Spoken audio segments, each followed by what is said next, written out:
Welcome to Advaita Vedanta Satsang House, the ongoing sessions around Bhagavad Gita from an Advaita perspective, put by Bindoji. We are on chapter 4. The replays of the previous rooms are available in Clubhouse, or you can access them in the links provided in the chat. One is a YouTube channel called Advaita Retold, where it is well cataloged and arranged in a series. Alternatively, you can use the Apple Podcast or Spotify to access the audio files. There is also a book published by Artemisia titled Imaginary Door, which is available on Amazon. This content of the book is primarily focused on the Advaita perspective, which Bindoji has been offering in Clubhouse. With that brief introduction, I'm going to close the chat and hand raising when Bindoji is conducting the class, and after which those channels will be open for any question and answers or discussions. As always, thank you, Bindoji. Over to you. Thank you, Prakash. Namaste and welcome to all of you. Let me do my invocation. Om Namo Brahma Dibhyo Brahma Vidya Sampradaya Kartrubhyo Vamsharishibhyo Mahadbhyo Namo Gurubhyaha Shruti Smriti Purananam Alayam Karunalayam Namami Bhagavad Padam Shankaram Lokashankaram Shankaram Shankaracharyam Keshavam Badarayanam Sutrabhashikritau Vande Bhagavantau Punah Punaha Ishvaro Guru Ratmeti Murtibeda Vibhagine Vyomavat Vyapta Dehaya Dakshinamurtaye Namaha. Om Shri Gurubhyo Namaha. The Gita Dhyana Shlokam. Yam Brahma Varunendra Rudra Marutaha Stunvandi Divyai Savai Vedai Sangapadakramो Upanishadaihi Gayanti Yam Samagaha Dhyanavastita Tadgatena Manasa Pasyanti Yam Yogino Yasyandam Na Vidussura Suraganaha Devaya Tasmai Namaha Devaya Tasmai Namaha Devaya Tasmai Namaha.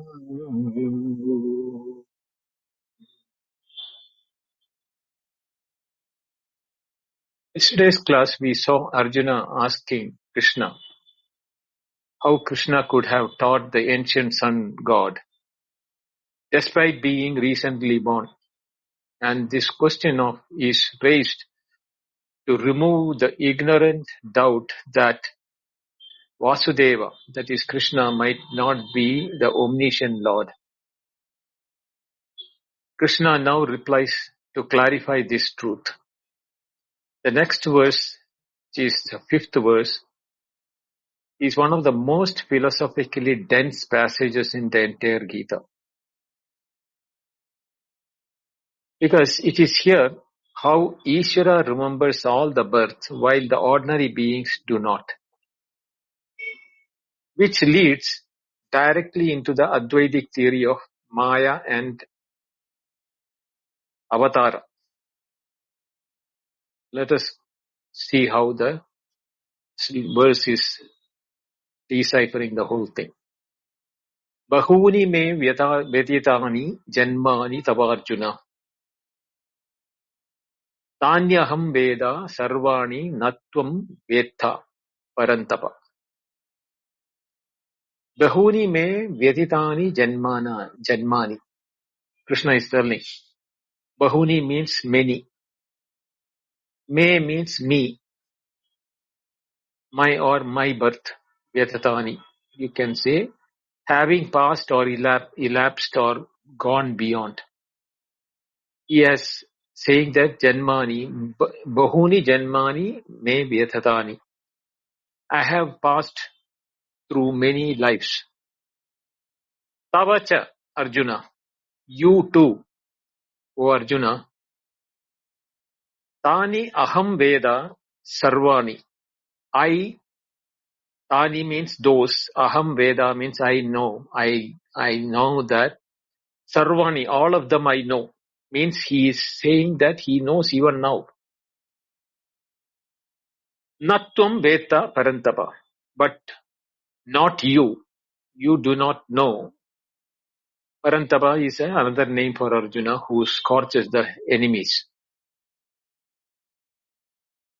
Now this is a pivot, actually contextual pivot, where the question by Arjuna as a Purvapaksha rested on true observation, which are pratyaksha in nature, means direct perception. One is Krishna's birth is recent, and the other one is Vibhasva, the sun god, is ancient. The implicit conclusion between these two is a non-continuous personal identity. No continuous personal identity can bridge them, because before creation is Vibhasva, whereas Krishna was born during the period of Arjuna itself. So Arjuna is placing this two fact of the pratyaksha pramana, or the knowledge which he has from the current birth, is what he is using that. Whereas Krishna's response in the next verse, the 5th verse, does not refute this logic. That is the beauty of it. He doesn't refute it, but he transcends its premise. He does not say, I was born earlier than you. That is refuting the logic. But he says that many births have passed for both of us. That means you are also have gone through the same births as many as I have gone through, or both of us have gone through many, many births. And how he closes that. I know all of them, you do not know yours. This move or this statement by Krishna is structurally decisive for Shankaracharya. Krishna accepts Vyavaharika, appearance of multiple births, the empirical fact that appearance of multiple birth. He doesn't deny them, but he asymmetrically claims the omniscient knowledge of all of them. Even though he is empirically born now, he claims the omniscient knowledge of all births prior to this birth also. A claim that within the empirical frame is impossible for any individual jiva, and therefore signals that the speaker is not a jiva at all. He is not a jiva. Therefore, the asymmetry between two verbs are the same root but applied in two different formats. Veda, veta. Aham veda, tvam na veta. I know, you do not know. Is the epistemological signature of Parameshwara or Ishvara being distinguished from Jiva without yet making that distinction explicit. That explicit disclosure will come in the next verse. So Shankaracharya is saying that the word vyatata, vyatita, fully past or transcended, is crucial. Shankaracharya notes that Krishna does not say Janmani me santi. That means I have many births. He didn't say that way. But he said Janmani vyatatani. Many births have passed.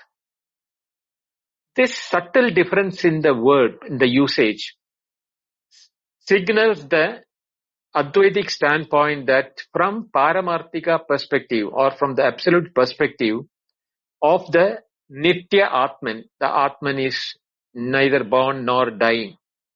From that point, na jayate mriyate, that Krishna has said in the beginning. Births are things that appear and pass. They do not constitute or modify the essential identity of the Atman, Nitya Atman, as a witness who is observing the appearances and passing. Just as waves arise and subside in the ocean without the ocean's nature being altered, Janmani arise and pass in the field of consciousness of Nirguna Atman using Maya without touching the Nirguna Atman. Therefore, he uses the word Mama Maya in this verse. That is the first place the word Maya is coming in the Bhagavad Gita. The word Vyatata thus already contains the seed of the teaching, which is going to be the opening statement for the next verse. Ajo Pisan. Ajo Apisan means the speaker stands beyond all births, even while acknowledging their Vyavaharika occurrence or empirical occurrence. Plus, the inclusion of Tavacha, yours too, is for Shankaracharya a compassionate pedagogical gesture by Krishna. Krishna does not merely assert our own multi-birth identity, his own multi-birth identity. He draws Arjuna into the same frame of multi-birth identity. You too have had many births. This serves the Advaitic purpose of establishing that both Parameshwara and Jiva traverse the same samsaric sequence, but with a decisive difference in jnana. Arjuna as a Jiva or the individual does not know his past births because avidya covers the continuity of the Chit principle across the births. Krishna as Parameshwara knows all because he is never bound by avidya and is never actually born in the Paramarthika sense. The Tavacha also begin Krishna's pedagogy of identification. The Tavacha also begins Krishna's pedagogy identification. By placing Arjuna's birth alongside his own, he implicitly points toward the unity of Atman that underlies all apparent multiplicity of creation and the births.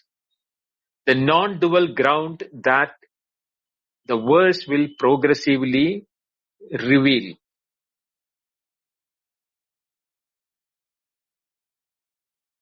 In his commentary, Shankaracharya says the verb Veda is the decisive term in the verse. He reads it as Sakshat Janmani, means I know directly, immediately as witness. That is what Krishna's statement is. And this is not a smriti or a memory, the ordinary human recall of past events itself, which itself is imperfect and fragmentary. But Atman's own luminous presence across all apparent temporal sequences.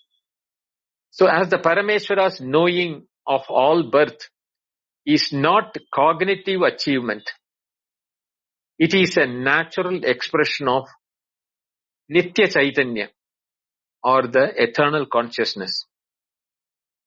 That being unchanging witness, the Sakshi, of all Vikara modifications, knows all births the way a light knows all objects it illumines, without effort, without mediation, without temporal limitation. He is Kevalo Sakshi. Shankaracharya invokes the Sakshi Chaitanya principle directly here. The Paramatman is unmoving witness of all Vyavaharika events, including the apparent births of both itself as Avatara and of Arjuna as the Jiva. The knowledge Veda is the self-luminosity of this witness.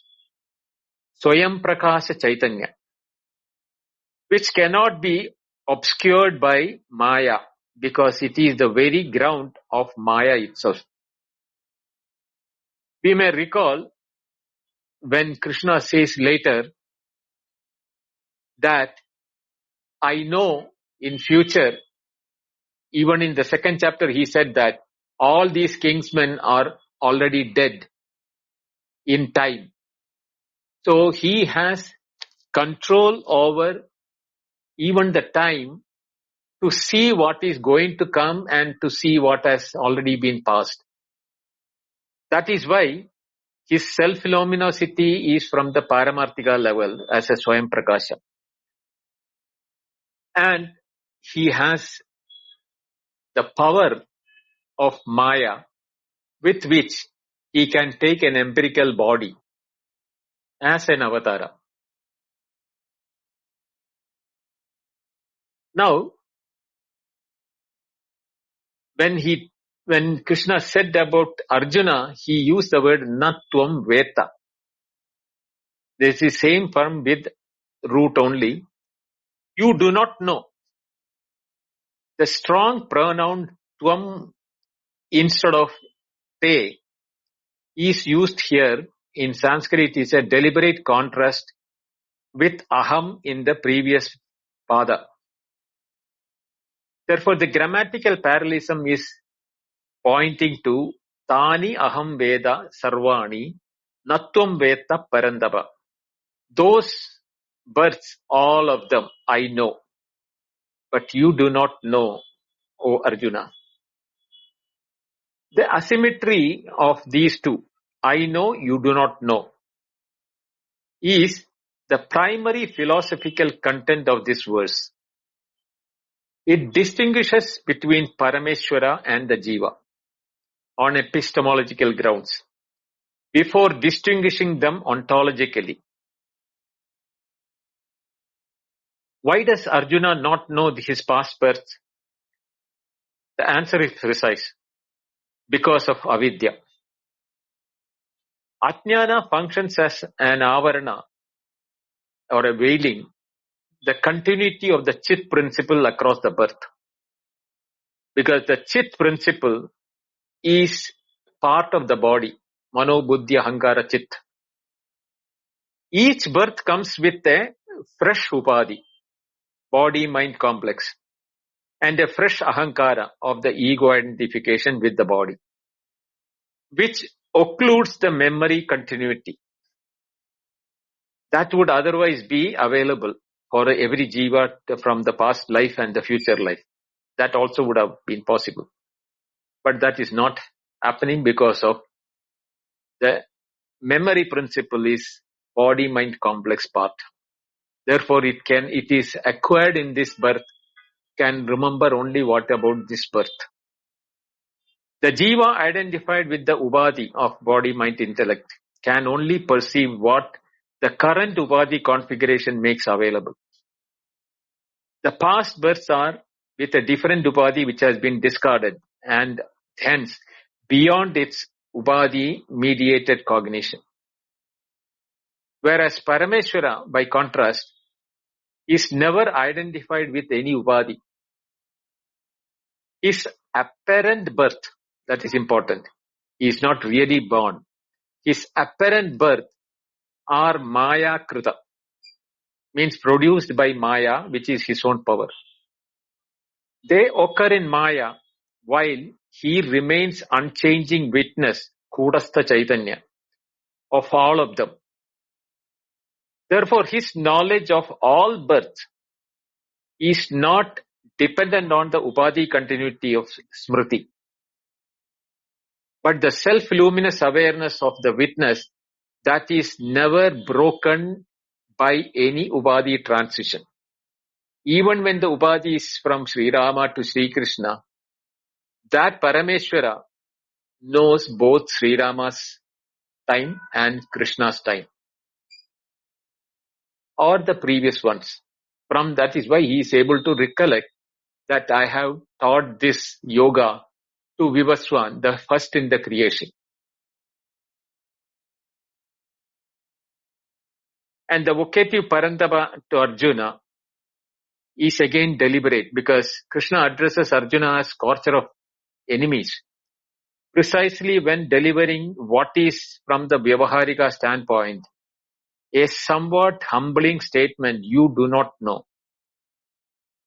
This epithet for Arjuna reminds Arjuna of his power in the Vyavaharika domain.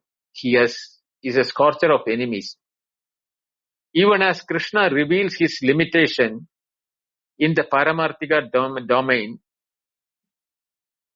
this is what that is showing. Krishna is revealing Arjuna's limitation. The implicit message: even the greatest Kshatriya is epistemologically bound by avidya. Whoever he is, he can be the greatest Kshatriya. And the liberation from this bondage is precisely what the Uttamam Rahasyam, which was discussed in the last class, that is going to take effect. So, from the summary, we know what are the standpoint from the point of view of Krishna, and what is he telling Arjuna from his limited empirical body. He may not remember all of them. In preparation for the next verse, Shankaracharya says this entire verse is carefully crafted and constructed, threshold before the great declaration which is going to come in the next verse, which is Ajopi San, Avyayamatma, Bhudanam, Ishwaropi San, Prakritim Swam Adhisthaya, Sambhavami Atma Mayaya. Though being unborn, though being imperishable Atman, though being the Lord of all beings. So he is using the three though being, that is unborn, imperishable Atman, Lord of all beings. That is saying Ajopi San, Ishwaropi San, right? So San Prakriti. So all the three, taking resort to my own Prakriti. I come into being through my own Maya.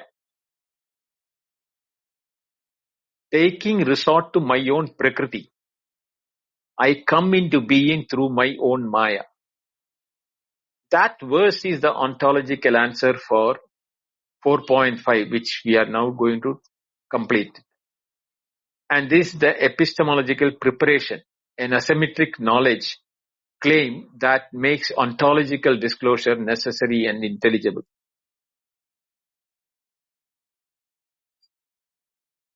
With this verse, Krishna has achieved something remarkable.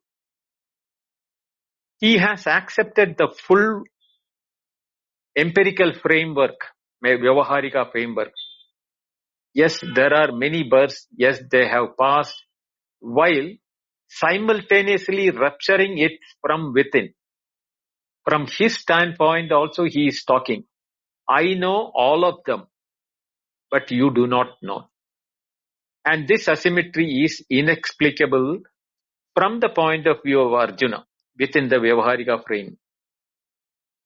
Therefore, there is a demand for the rupture, an explanation. And that explanation, the full Avatara Rahasyam, arrives in the magnificent verse, next verse, which Shankaracharya regards as one of the most direct statements of Ishvara Swarupa, Parameshwara Swarupa, in the entire Prasthanatrayi.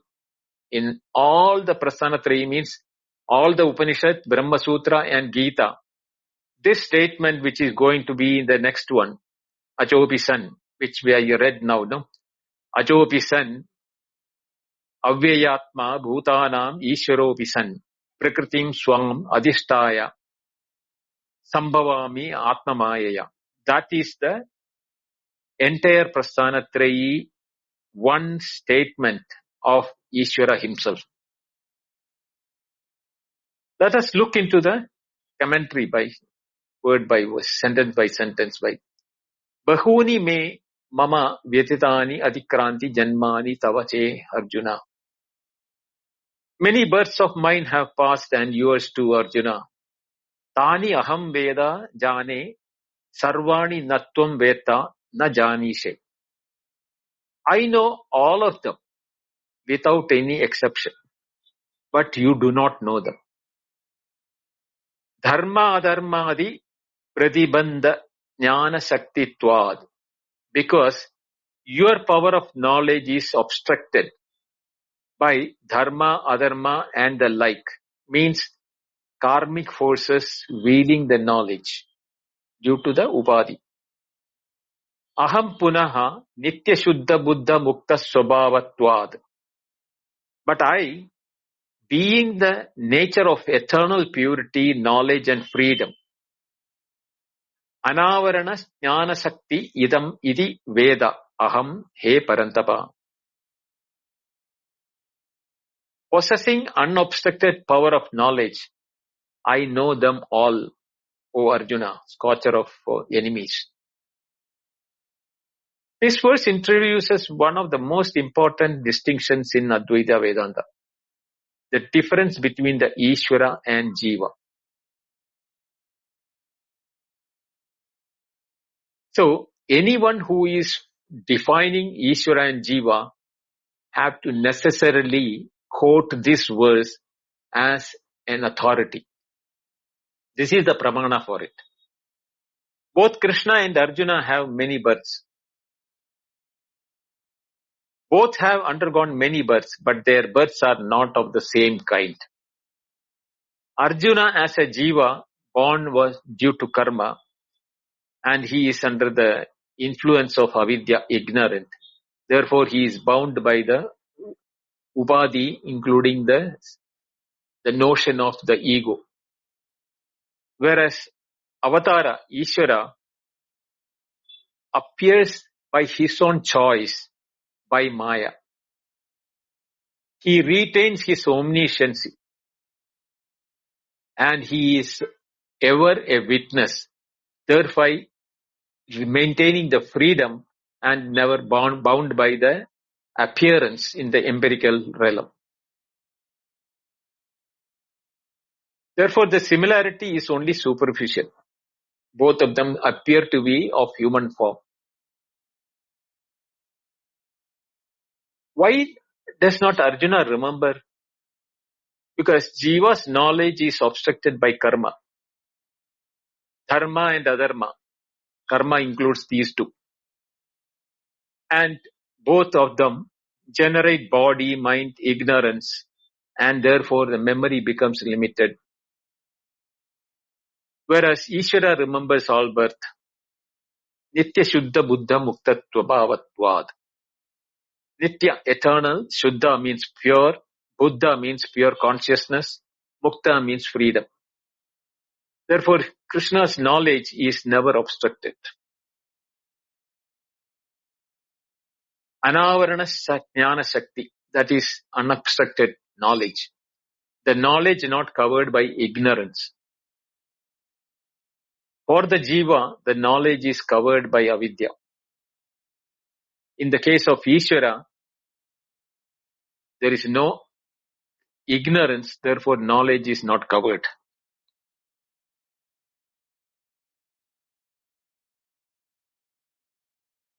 The example is sun behind the clouds, dim light. Unobstructed light when it is in the sun is full light. Therefore, the jiva's knowledge is clouded due to avidya, whereas Ishvara's knowledge is suprakasha. It is the light of the sun itself.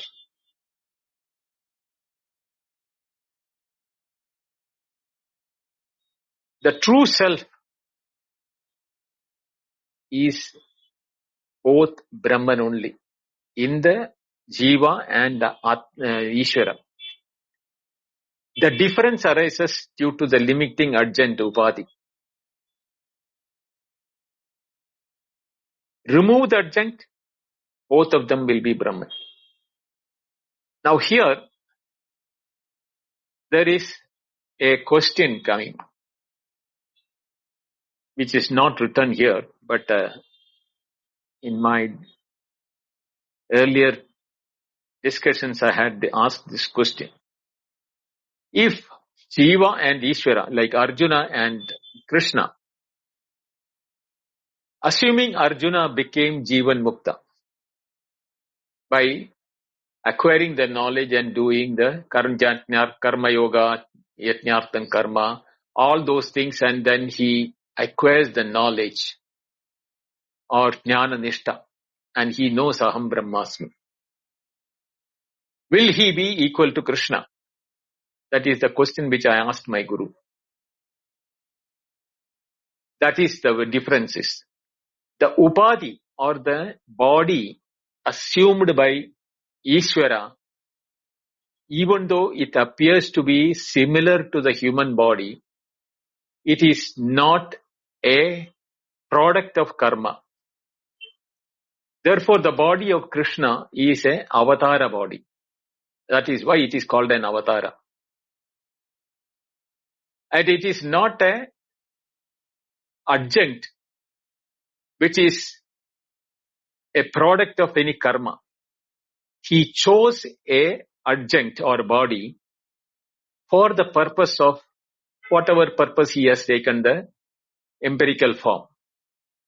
Whereas the body of Arjuna, which has now acquired the knowledge, he sees the body as not himself. He is assuming his ego is also gone. He becomes a Jivan Mukta. But the body with which the Jivan Mukta function is not a choice by the Jivan Mukta.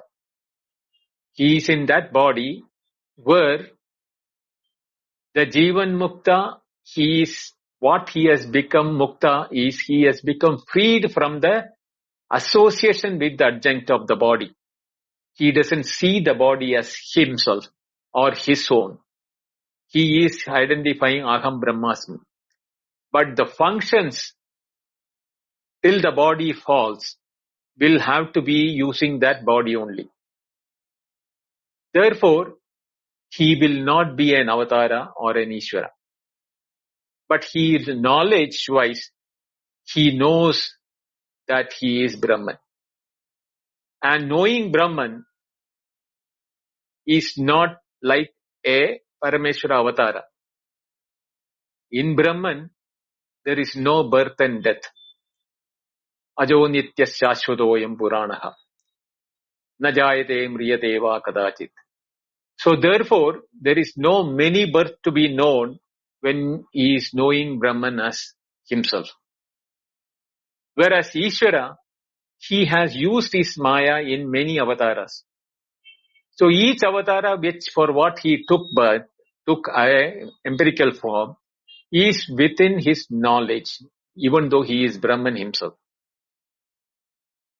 Therefore, these two are two separate aspects which has to be kept in mind when we proceed further. Because Krishna will be talking from the avatara Krishna Parameshwara point of view. We should not mix it up with a Brahmatjnani of Jivan Mukta nature. But he is a Brahmatjnani of Brahman nature itself. Therefore, when we go down, especially in the 4.7 and 4.8, where he says, Yada yada hidharmasya glanir bhavati bharata apyuttanam adharmasya tadatmanyam srijamyaham paritranaya sadhunam vinashaya cha dushkritam dharma samsthapanarthaya sambhavami yuge yuge. These two places and everything he is talking from that point of view. Plus, later in the Bhagavad Gita also, he will be using the similar standpoint where he is explaining.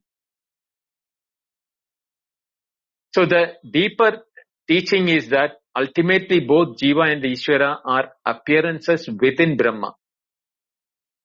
But until realization that these things remains meaningful, And the realization realization is only in the case of Jiva, whereas Parameshwara is Nitya Jnana Swarupa.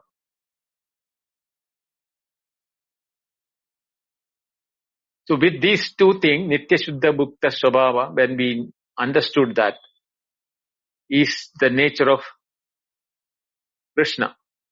So, in a sense, both Krishna and Arjuna have passed through many births, but Arjuna cannot remember them because of his knowledge which is obstructed by the karma and the body adjunct.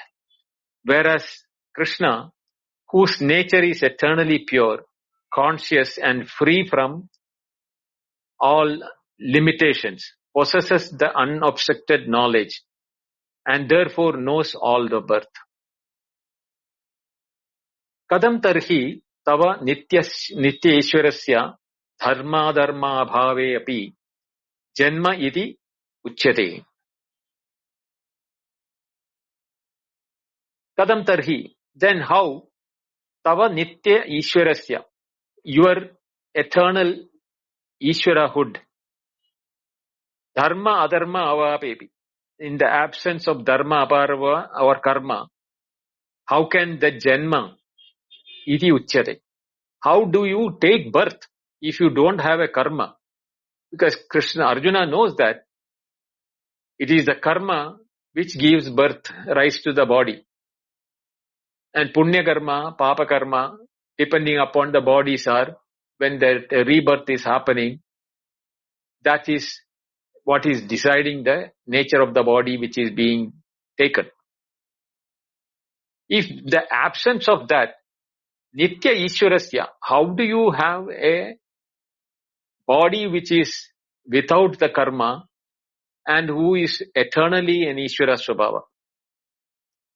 That is why the 6th verse in the 4th chapter says, Ajopi san avyayatma bhutanam ishwaropi san prakritim swam adhisthaya sambhavami atmamayaya. Ajaha api, although unborn, san means being. Being, although being unborn, avyaya atma, one whose atma is imperishable. Bhutanam ishwaraha, of being of all creatures, Lord or sovereign controller, apisan, even although being that, prakritim swam adhisthaya, one's own nature or prakriti, having taken resort to that, having taken the station using that, sambhavami atmamayaya, I come into being into a physical form, or I am born, or I manifest myself by my own maya, not through the karma and the upadhis. The maya that is mine alone, mama maya, atma mayaya. I, although unborn, though of imperishable Atman, though Lord of all beings, having presided over my own prakriti, came into being by my own maya.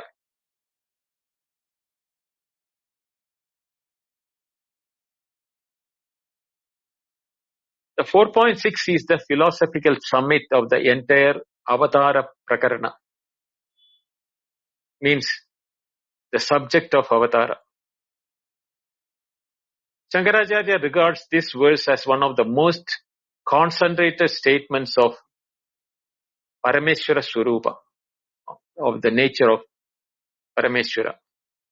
In the Prasthanatrayi, a verse where every word carries ontological weight and where the tension between Paramarthika and Vyavaharika standpoints is held in maximum compression. The verse does 3 things simultaneously. 1, it asserts the Paramarthika identity of the speaker Ajaha, Avyayatma, Ishvara. That is the identity. It acknowledges the Vyavaharika appearance of birth. Sambhavami means I take birth.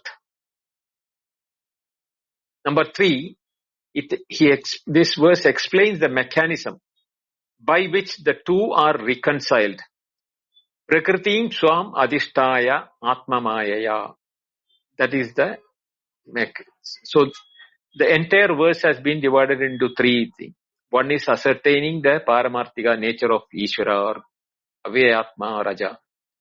Second is acknowledging the Vyavaharika appearance of Ishvara as Sambhavami. And the third is the mechanism. How did it, if it is not by karma, how did the birth take place? That is the answer saying, Prakritim swam adhishtaya. Placing myself in the Prakriti of my own. I use my Maya to embody myself. As per Shankaracharya, this verse is Gita's own Adhyasa Bhashya. The locus where Parameshwara himself explains how superimposition, Adhyasa, of birth characteristics upon the birthless Atman operates. Not through ignorance. Because in the Brahma Sutra, where the Adhyasa Bhashya is being taken, he has used ignorance, avidya, as the cause for Adhyasa.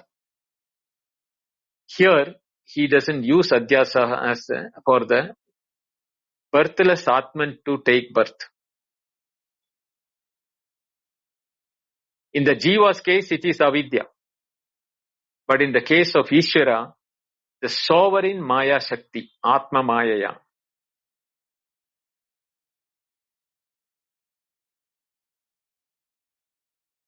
Shankaracharya opens the Bhashya for this verse, starting with Ajopisan, establishes the absolute Paramarthika standpoint of the speaker, Krishna, before the Vyavaharika appearance is mentioned.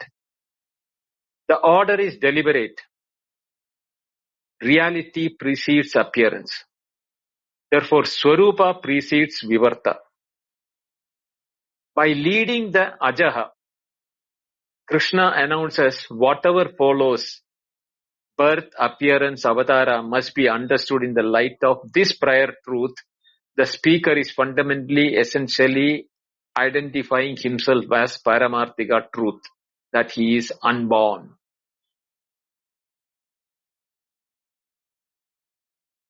Very pregnant verse. Lot of things to do, Manana and Nididhyasana on that. Avyayatma compounds with Ajaha to form a double negation of temporal limitation. Ajaha means, A means not, Ja means birth. So birthless negates the birth. Adikala means from time immemorial. There is no birth, therefore he is there before time. Avyaya negates the Vyaya means death, decay, modification, etc. Avyaya means no birth, death, no beginning, no end, no modification. Anantakala. So, Adikala and Anantakala. Ajaha is to indicate that he is time immemorial from the beginning. And when he says Avyaya means it is not that he is there from time immemorial, but he will last eternally. The complete Kudastha Nitya. Kudastha means the apex, the prime Nitya, nature of Paramatma. Shankaracharya reads this as the Gita's statement of Brahman's Lakshana. In the Taittiriya, we heard Satyam Jnanam Anandam Brahma. Here it is expressed as Ajaha Avyaya. No birth, no beginning. And Avyaya means no decay, no end, no modification, means Ananta. So Ananta, Ajaha Anantaha. No birth, no end. Bhutanam Ishvaraha Apisan. Although being the Lord of all, the construction mirrors the first Ajaha Apisan, creating a parallel double concessive. That Ajaha Apisan, although being unborn, Ishvaraha Apisan, although being the Lord of beings, both are Paramarthika qualifications of the same speaker. Both are held in tension with Vyavaharika appearance of Sambhava, birth, that follows. So, it is the physical body of Krishna which is claiming that I am not born, or although a being unborn. And he is also saying, although being Lord of all beings, but appears to be embodied in a human form. That is the tension. The Vyavaharika appearance with a Paramarthika qualification. In addition to this, Ishvarapi San, Ajahapi San, the shifting takes place from ontological to teleological. Ishvara, the sovereign who governs this for the purpose. So Shankaracharya notes that Ishvara here signals that the avatara is not an accident or a compulsion for the Lord to take place. That it's a sovereign choice. Svecha means he decided, so he became. Of Parameshwara, who is never subject to karma or kala, is beyond karma and kala. A jiva takes birth under the compulsion of karma. The Ishvara takes birth through Maya Shakti, Atma Mayaya, which is his own power, not a power that controls him, but the power is under his beck and call.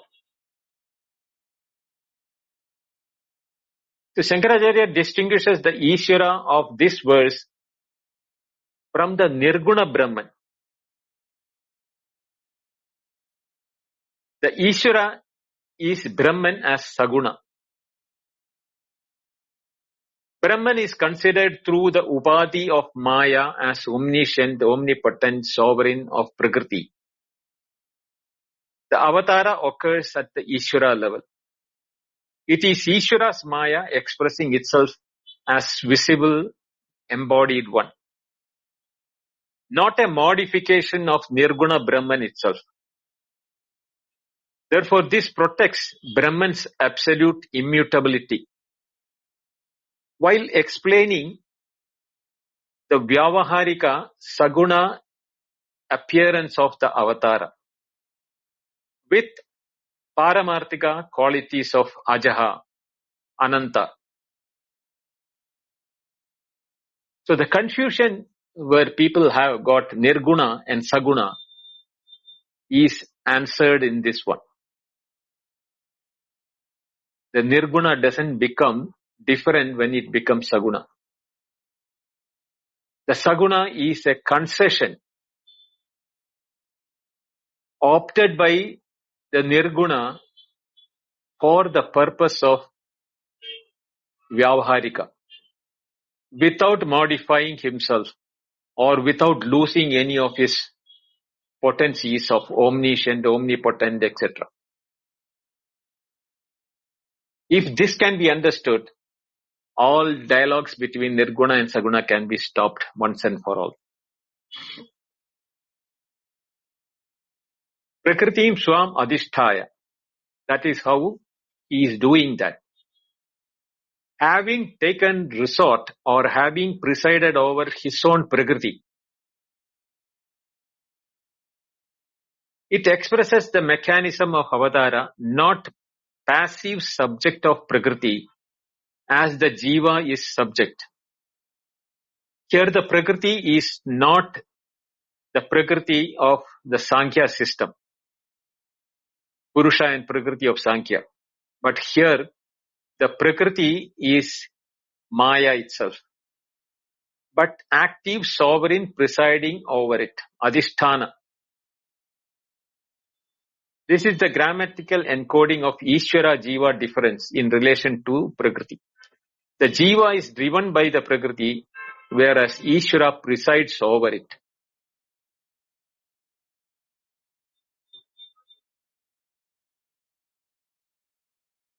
So, Swayam Prakriti as Mayam, his own Maya, the sovereign Shakti that belongs to Ishvara alone and operates entirely under his governance. The word Adhisthaya, having presided over, is given its full weight. The Parameshwara is never Prakriti Vasa, subject to Prakriti. He is always Prakriti Adhisthadar, means sovereign presider over Prakriti. This directly contrasts with the Bhagavad Gita 13:21. Purushaha prakritisto hi bhunkte prakritijan gunan. The Purusha stationed in Prakriti experiences the qualities born of Prakriti, which describes the Jiva's subjection to Prakriti. Jiva's subjectivity to Prakriti. The Ishvara is Prakriti Adhisthana, is presiding over the Prakriti, not a Prakritistha, stationed within and subjected to by the Prakriti. Therefore, Adhisthaya encodes the Advaitic principle of Vivarta Upadana. That means Ishvara does not become Prakriti nor transforms into a body, Parinama. He presides over Maya, and through it, the appearance of embodiment, Sambhava, arises without any real modification to the Atman or Brahman. This is the Advaitic Vivartavada versus Sankhya's Parinamavada, distinction encoded in the single word. Sambhavami Atma Mayaya. I came into being by means of my own Maya. Instrumental Atma Maya expresses Karana Karaka. The Maya is instrument for Sambhava. Prakritim Swam Adhisthaya Sambhavami Atma Mayaya is the statement. Having presided over my own Prakriti, I manifest by means of my own Maya. Therefore,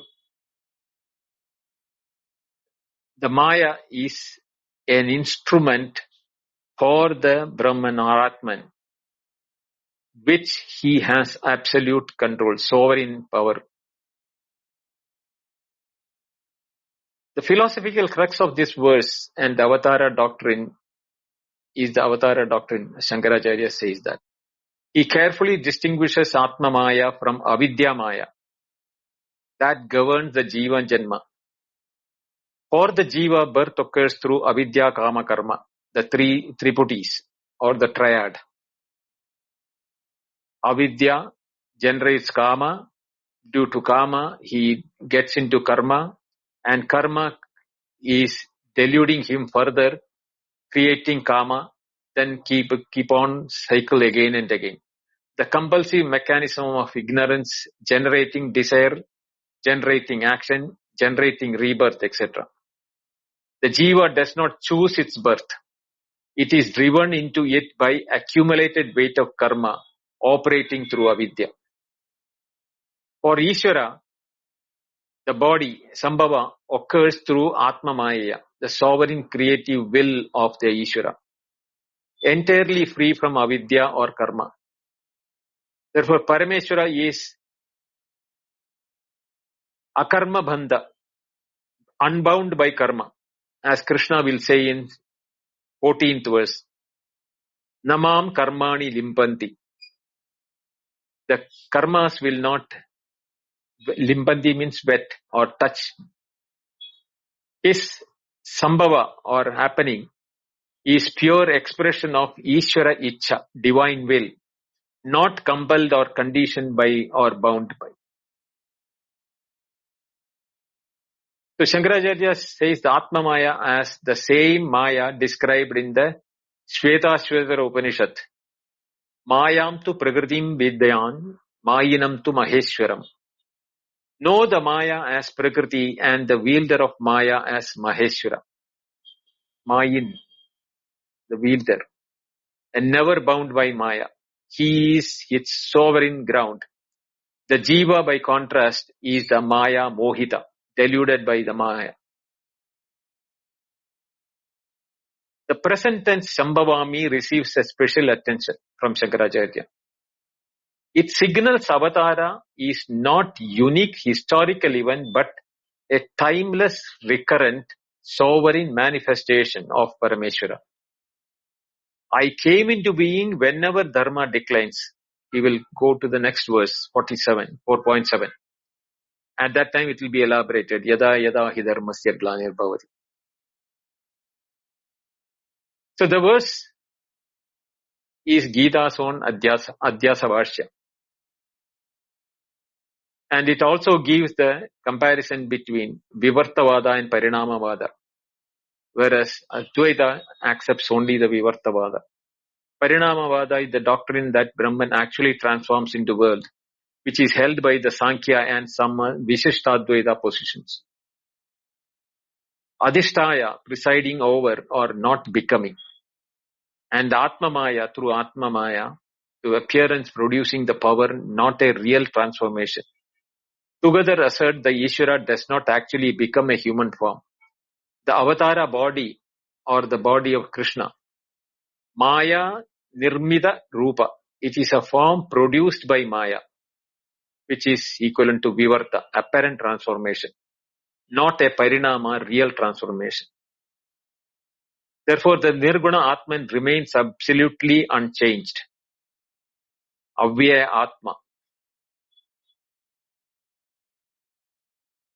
So, the Pratyagatma teaching is implied in this verse.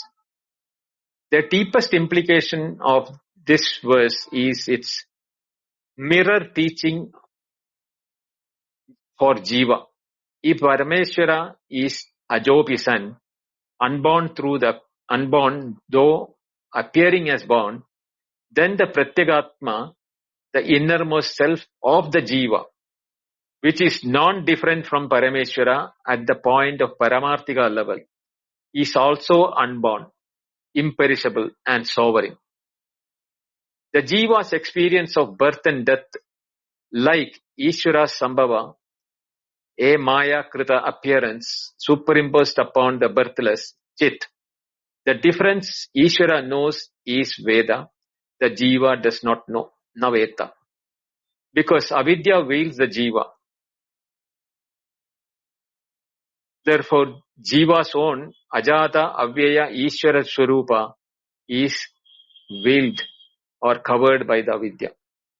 The teaching of 4.6 thus, ultimately, you too are unborn, and the recognition of this is the moksha.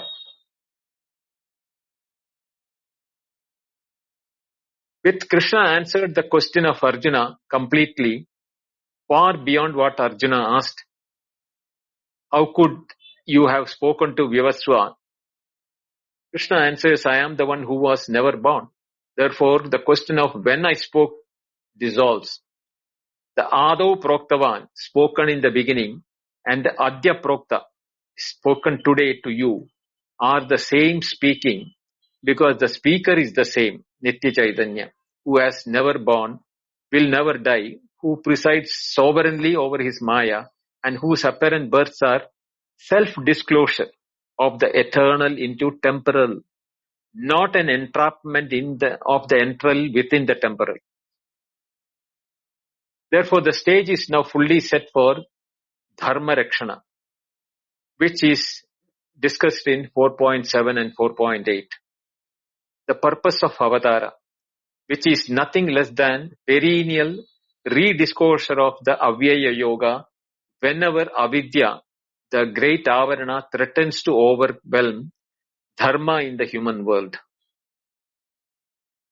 The Bhashya starts with Aja api janma rahitaha api san. Although I am unborn, free from birth, tada avyayatma akshina jnana shakti swabhava abhisan.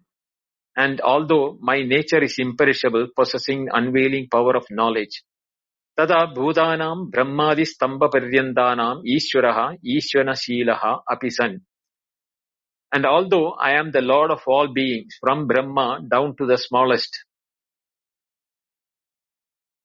ishvaraha ishana shilaha apisan. That ishana shila means the being of all. Prakritim swam mama vaishnavim mayam trigunatmikam. Yet, resorting to my own prakriti, my Vaishnavi maya, consisting of the three gunas, sattva, rajas, tamas. Yasya vasho sarvam jagat vartade, under whose control the entire universe functions. Yaya mohitam tat sat swam atmanam vasudevam na janati. By which, when deluded, the world does not recognize his own self, the Vasudeva. Tam prakritim swam adhishtaya vashikritya, taking hold of that my own prakriti and bringing it under my control, sambhavami dehavan iva bhavami. I appear to come into being as though owning the body. Jata iva atma mayaya atmana mayaya, as though born through my own maya. Na paramartataha lokavat, not in reality like the ordinary beings in the world. So this passage explains how the unborn Brahma can appear as an avatara. The attributes Aja, Avyaya, Ishvara, and using his Vaishnavi Maya.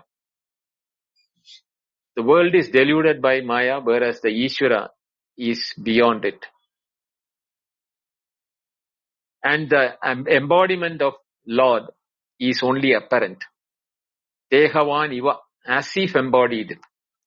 This indicates the Lord does not truly become embodied. The embodiment is only phenomenal appearance. Jata iva, as if born. Similarly, the Lord only appears to be born. In reality, Brahman never undergoes birth or death. Na paramartada lokavat, not truly like the world. So this passage is one of the clearest Advaitic explanations of the divine incarnation. And then his manifestation of Ishvara within the Maya, but ultimately reality behind even Ishvara is Brahman. So the body does not define the self. Just as Krishna is not limited by his own body, the self in us is not limited by ours. Our body cannot limit ourselves. The liberation of recognition of the self is the delusion described in the universal. The world fails to recognize the self in us is the same self as Vasudeva. When this occurs, the recognition arises. It is a witness doctrine. The birth and the embodiment belongs to the realm of Maya, but the self that knows that them is beyond birth. Likewise, the witness stands beyond all births. So in summary, although the Lord is unborn and imperishable and the ruler of all beings, he appears to take birth by controlling his own Maya. This embodiment is only an apparent manifestation, not a real birth, like that of ordinary beings who are born due to karma, etc.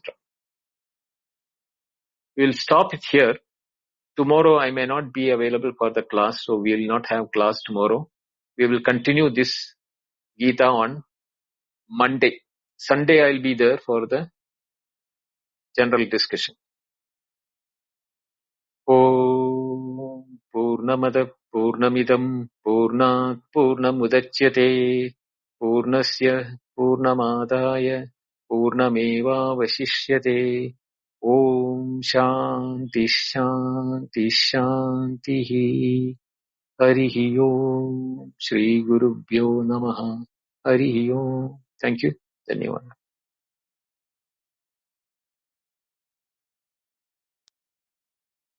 Thank you very much, Bindoji.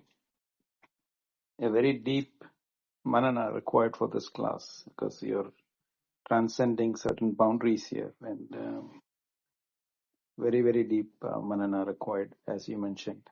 I've opened the chat and hand raising for any follow-up questions, which I think will be interesting to many people because this pertains to that where we have an Ishvara and where we have the Brahman. Thank you again, Bindoji. I've opened the chat. And as Bindoji mentioned, tomorrow is a day off because of Bindoji's appointment. We'll reconvene on Sunday for the open discussion. Namaste, Venkatji. Namaste, Biduji. Namaste, Prakash. Can you hear me, Biduji? Yes, I can hear you. Okay. So, Binduji, this is two verses really knock off a lot of those boundary between Avatara and Jiva.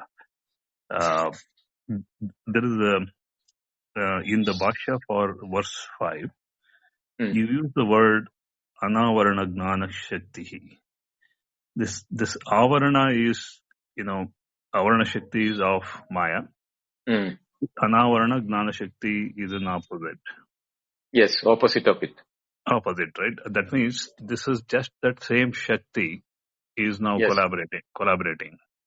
It is under the control of the Ishvara. Whereas Avarana Shakti is making us a victim of it. Yeah. So it's the same Shakti. It is not Yes. different. No. Okay. Now, it brings that knowing and not knowing, right? I know and you don't know was very clearly stated by Bhagavan. Yeah. These are, some of this knowing certain births, etc. They're a part of the yogic path but you don't know all of it. You just know, you have glimpses of it. Because these are sort of capabilities over the time. Here it is sum totaling everything, that I know everything. It is just a capability in a way, right, Bindoji? What is differential here? See that you cannot take the yogic, which is still in the jiva capability.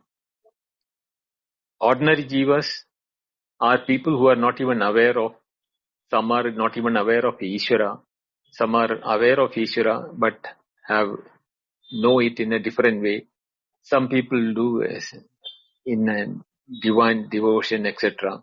Some people come to Advaita.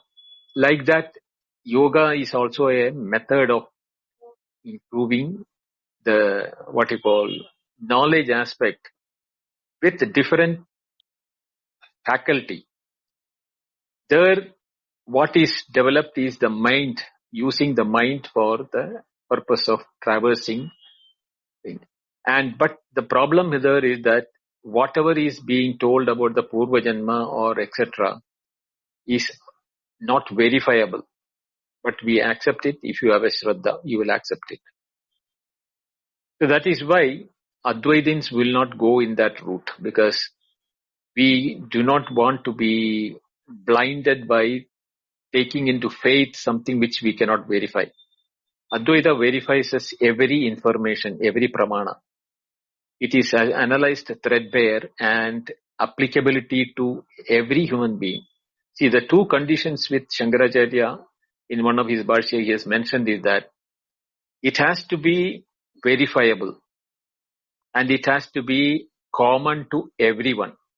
Just because the Guru says doesn't mean that I will accept it. If it is applicable to Guru, it has to be applicable to the Shishya also. So that is exactly what Shankaracharya says. It is not a one man's experience. It is sarva sadharanam, sarvajana sadharanam. He says very that. Whereas the yogic practices and the yogic experiences are only to those who practice that. That is why Advaita doesn't, even though the yoga as part of that different yoga, which is, you are talking about is the Tantra based yoga or a Kundalini based yoga or a Hatha yoga. Whereas the yoga which is spoken in the Gita is not from that angle one. It is the path where each one becomes a path. You are uniting with the path. Karma, you are uniting with the karma to create a karma path, which is called karma yoga. And that karma path is not doing any karma. Karma which is being done without fruit of action and dedication to the Lord. So that then only it becomes a karma path. Like that is what the Advaita Gita is addressing that. Yeah, maybe the Bhashya is taken only the, Nirguna Brahma. Because in the, description, the Shakti is like Anavarana Jnana Shakti and Maya Shakti is now used in these verses. Yes. In a way to understand the larger context. That's all. It is different. That is only available at the Ishvara level. When Brahman, at the Brahman level, it is Nirguna, Nirakara, everything. When Ishvara is created as from Brahma itself, as an appearance, not separate from it, that is why it is Vivarta. That appearance yields a power to embody itself in various period and time, whatever form it wants, it can take. That is how the explanation is given as the avatara.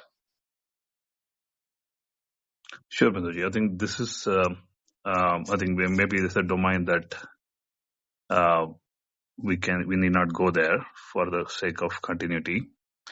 Then this verse 6, the Prakriti and Maya, that in control.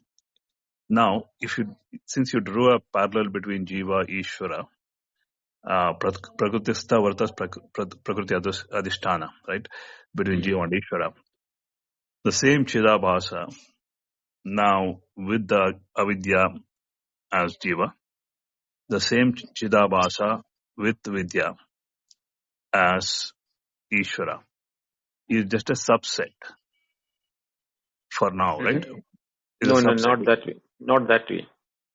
The Chidabhasa at the Jiva level is the Jiva Upadhi, because the Chit is the Upadhi in the part of that. Mano Buddhi Ahankara Chitta.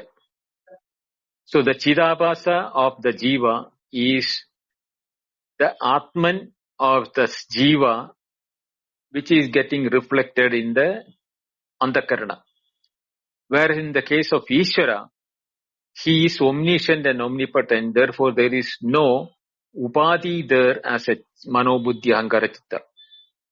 He is in control of all of them. There is no separately. That way he will be controlled by the Chidabhasa in the body of the Ishvara. No. That doesn't happen. But Bhagavan need to teach Bhagavad Gita to Arjuna using the same upadhis. That is apparent. That is apparent. That is why he is saying that it is under his control. He is not being controlled by the Chitta or Chidabhasa.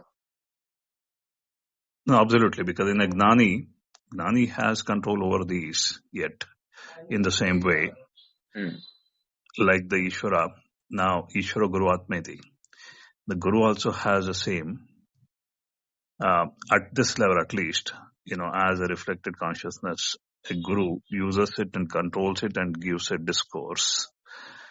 But larger context may not be, because the Guru has the prarabdhic body versus so that's a difference. Now it shows up. I think that closes the loop, Mindaji. I think I'm done with it. Yeah. Thanks for the chat. Thank you, Venkat. Celsia, for your question, Bindoji, then, according to Advaita, if Purva Janma doesn't exist, then the newborn baby has zero karma? You should understand, Advaita says Purva Janma, Parajanma, or the Janma is based on karma. That is acceptable to Advaita. What is taking birth is the Upadhi, which is a product of karma, dharma, adharma, punya, papa. This is what is the Upadhi, means the individuality, ahankara, mano, buddhi, chitta, and then your physical body, etc. That is there, which is getting rebirth.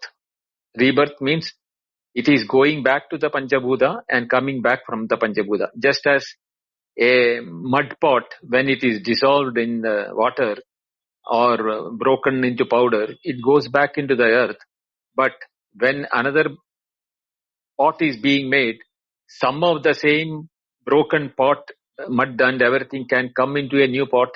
So it will carry the qualities of that mud into this new pot. But the space in which the pot existed, the space in which the new pot exists, it is untouched by the pot.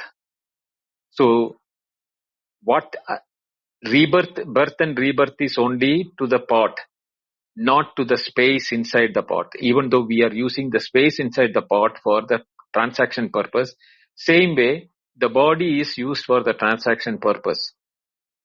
But the Atma, which is Sarvagata, even it is not conditioned by the body. It also functions through the body. That is the importance of it. It also functions through the body. So therefore the body feels that I amness in that body. Not that of Atma. The I amness is of the body. The I which you say is of the body. The Atma has no I in it. Atma doesn't have an ahankara there.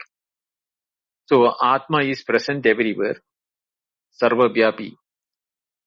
But when it is functioning through the mind, body, the antakarana of a body, the feeling that the body has got, the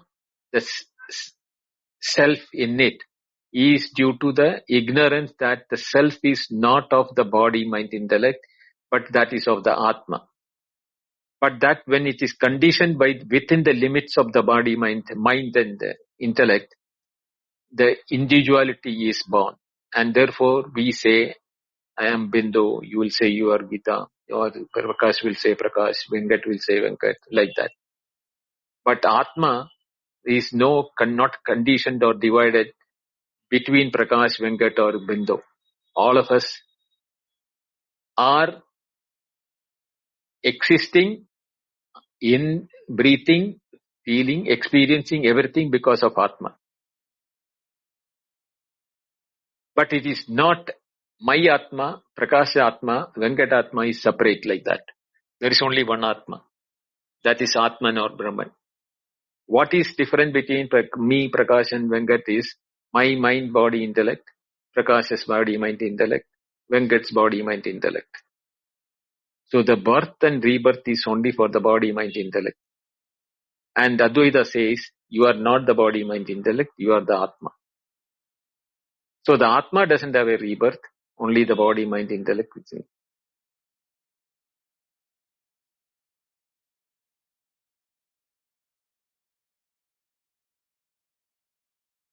So you mean Atma has account of karma irrespective of body? Account of karma. What is that? The account of karma is in the body, not in the Atma.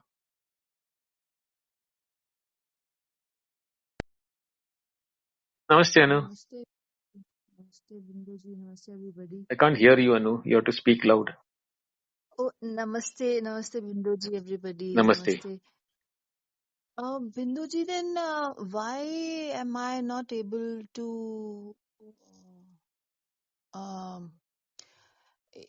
read others' mind? And I don't remember all births like Krishna. If my Atma and Krishna's Atma is same. Mm. So, And how will I start doing it? Like, I mean, why? What is the difference? What is the difference? I am the same Atma as Krishna, which is,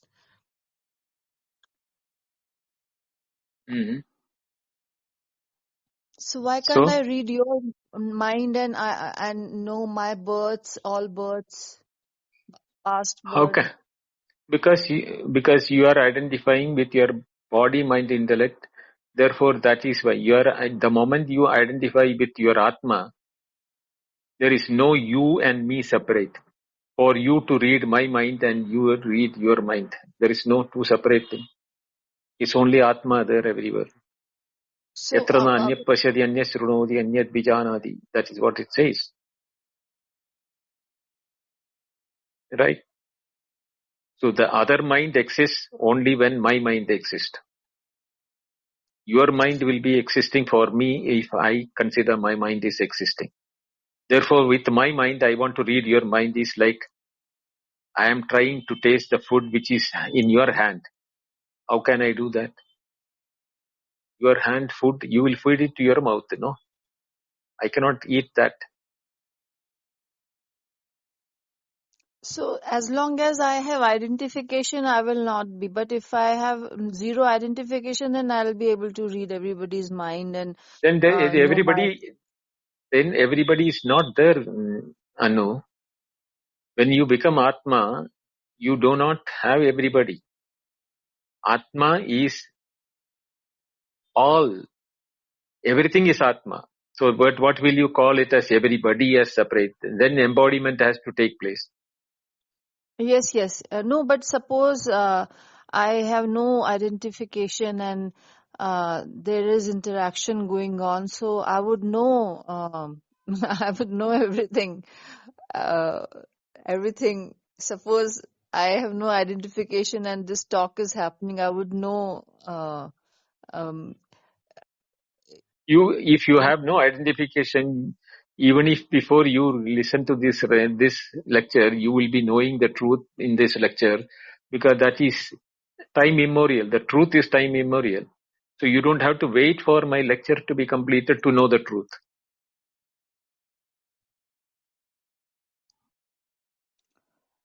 no, so sorry, I'll just simplify what my question is. If Yes. so, the sign for my zero identification is I'll be sarvagyani. I'll know everything, basically. I mean, or I'll know everybody, basically everybody, not like that way everybody, but then my own all births. I mean, I'll be same as Krishna. I'll ask you one question. I know. Imagine you are a water drop, and that water drop has now fallen into the ocean. And now, will that drop have an independent identity that I am still a water drop inside the ocean? Or will it No. say that I am the ocean? Yeah. And when you Yes, I become the believe. ocean, when you are becoming the ocean, will there be separate water drops in it to know the another water drops mind, body, intellect, etc.? No, no, no. That is exactly what it is. Yes, I understand, but still, like practically, I would say that I would be able to read other people's mind. I mean, Hmm. not okay. Basically, I and Krishna will be same. No, your Atma, you will know your Atma, which is Krishna's true nature. But Krishna's Shakti or the potency as an Ishvara is different from a Jnani. That is what I explained. Even when you become a Jivan Mukta with the knowledge that you are Atma, you are conditioned to function in the body, mind, intellect, which you don't identify with yourself, but you identify with the Atma. That doesn't make you an Ishvara with the control of Maya, right? The Brahman, when he uses Maya, and takes an embodiment is different from a jiva who has become a jnani with a jiva embodiment. Because that embodiment is because of his prarabdha karma, not because of Maya Shakti. Okay. Okay, thank you. Thank you, Anu. Namaste, Mahathir.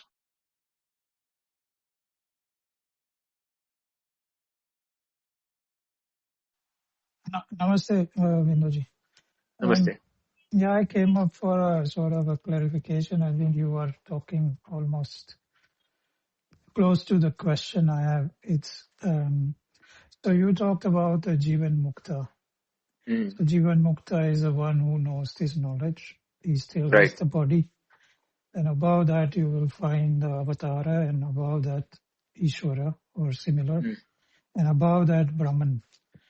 So from this point of view, from the body, the embodied being, maximum you can go is the Jivan Mukta. So yes, as far as I understand, he can never become anything more than that. Right. He can have the knowledge of the Brahman. He can have the knowledge of Brahman, right?